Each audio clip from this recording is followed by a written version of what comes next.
എല്ലാവർക്കും സുഖമാണല്ലോ, എല്ലാവർക്കും സുഖമെന്ന് വിശ്വസിക്കുന്നു. ഇന്ന് ഞാൻ വന്നിരിക്കുന്നത്, എന്ന് നമ്മൾ അരിപ്പായസമൊക്കെ അല്ലേ കഴിക്കുന്നത്, ഇന്ന് നമുക്കൊരു അവിൽ വെച്ചിട്ടൊരു പായസം ഉണ്ടാക്കിയാലോ. അപ്പൊ നമുക്കത് എങ്ങനെ ഉണ്ടാക്കുന്നതെന്ന് നോക്കാം. അതിന് മുമ്പായിട്ട് എന്റെ കൂട്ടുകാർ ആദ്യമായിട്ടാണ് എന്റെ വീഡിയോ ചാനൽ കാണുന്നതെന്നുണ്ടെങ്കിൽ പ്ലീസ് എല്ലാവരും ചാനൽ സബ്സ്ക്രൈബ് ചെയ്യണം കേട്ടോ. സബ്സ്ക്രൈബ് ചെയ്യണം, അതുപോലെ തന്നെ ബെല്ലൈക്കൻ പ്രസ് ചെയ്തിട്ട് ഓളൊന്ന് കൊടുത്താലും ഞാൻ ഡെയിലി ഇടുന്ന വീഡിയോ നോട്ടിഫിക്കേഷൻ കിട്ടത്തുള്ളൂ. അപ്പൊ നമുക്കത് എങ്ങനെ ഉണ്ടാക്കുന്നത്, അതിന് വേണ്ടുന്ന സാധനങ്ങൾ എന്തൊക്കെയാണെന്ന് നോക്കാം.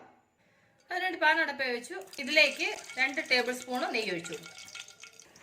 നെയ്യ് നന്നായി ചൂടാൻ ഇതിലേക്ക് 5-6 അണ്ടിപ്പരിപ്പ്, അതിൻ്റെ കൂടെ തന്നെ കുറച്ച് ഉണക്കമുന്തിരിങ്ങ. ഇനി ഇത് നന്നായിട്ടൊന്ന് ഫ്രൈ ചെയ്യട്ടെ.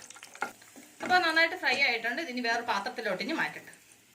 എന്നിട്ട് അതേ നെയ്യിലേക്ക് 1 കപ്പ് അവില്, ഞാൻ കട്ടിയുള്ള അവലാണ് എടുത്തേക്കുന്നത് കേട്ടോ. ഇനി ഇത് നന്നായിട്ട് ഫ്രൈ ചെയ്യണം.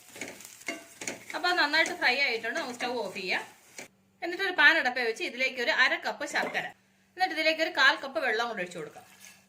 ഇനി ഇത് നന്നായിട്ടൊന്ന് മെൽറ്റ് ആവട്ടെ. എന്നിട്ട് പാൻ അടപ്പേ വെച്ച് ഇതിലേക്ക് 2 കപ്പ് വെള്ളം ഒഴിച്ചു കൊടുക്കും. ഇനി ഈ വെള്ളം നന്നായിട്ടൊന്ന് തിളക്കട്ടെ.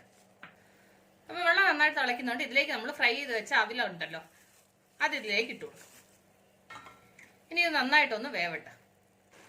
കണ്ടല്ലേ, അപ്പോൾ അവിൽ നന്നായിട്ട് വെന്ത് വെള്ളമൊക്കെ വറ്റിയിട്ടുണ്ട്. ഇനി നമുക്കിതിലേക്ക് നമ്മൾ അന്നേരം ഉരുക്കി വെച്ച ശർക്കര ഉണ്ടല്ലോ, അത് ഇതിലേക്ക് ഒഴിച്ചു കൊടുക്കാം. എന്നിട്ട് നന്നായിട്ട് മിക്സ് ചെയ്യുക. എന്നിട്ട് അതിൻ്റെ കൂടെ ഒരു 1/4 കപ്പ് ചെറുപയർ പരിപ്പ് വേവിച്ചുടച്ചതാണ് കേട്ടോ, അതും കൂടെ ഇതിൻ്റെ കൂടെ ചേർത്ത് നന്നായിട്ട് മിക്സ് ചെയ്യുക. കണ്ടില്ലേ, അപ്പോൾ നന്നായിട്ട് മിക്സ് ചെയ്തു. ഇനി ഇത് നന്നായിട്ടൊന്ന് തിളക്കട്ടെ. കണ്ടില്ലേ, അപ്പോൾ നന്നായിട്ട് തിളച്ചു. ഇനി നമുക്ക് ഇതിലേക്ക് നമ്മൾ അതിന് വറുത്ത് വെച്ച അണ്ടിപ്പരിപ്പ് മുന്തിരിങ്ങ ഉണ്ടല്ലോ, അത് ഇതിലേക്ക് ഇട്ട് കൊടുക്കും. അതിൻ്റെ കൂടെ 1 ടേബിൾ സ്പൂൺ നെയ്യ്, അതിൻ്റെ കൂടെ 3-4 ഏലക്ക ചതച്ചത്. ഇനി ഇത്രയും കൂടെ മിക്സ് ചെയ്തിട്ട് നമുക്ക് സ്റ്റൗ ഓഫ് ചെയ്യാം.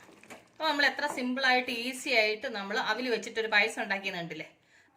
അപ്പോൾ എൻ്റെ കൂട്ടുകാർക്ക് ഇന്ന് ഞാൻ നിങ്ങളുമായിട്ട് ഷെയർ ചെയ്ത റെസിപ്പി നിങ്ങൾക്ക് എല്ലാവർക്കും ഇഷ്ടപ്പെട്ടാണെന്ന് വിശ്വസിക്കും. നിങ്ങളെല്ലാവരും ട്രൈ ചെയ്യണം കേട്ടോ. നിങ്ങളെല്ലാവരും ട്രൈ ചെയ്യണം. ട്രൈ ചെയ്ത് നിങ്ങൾക്ക് ഇഷ്ടപ്പെട്ടാൽ നിങ്ങളുടെ ഫ്രണ്ട്സിന് ഷെയർ ചെയ്യുക, ലൈക്ക് ചെയ്യുക, വാല്യുബിൾ കമൻറ്റ്സ് ഇടുക.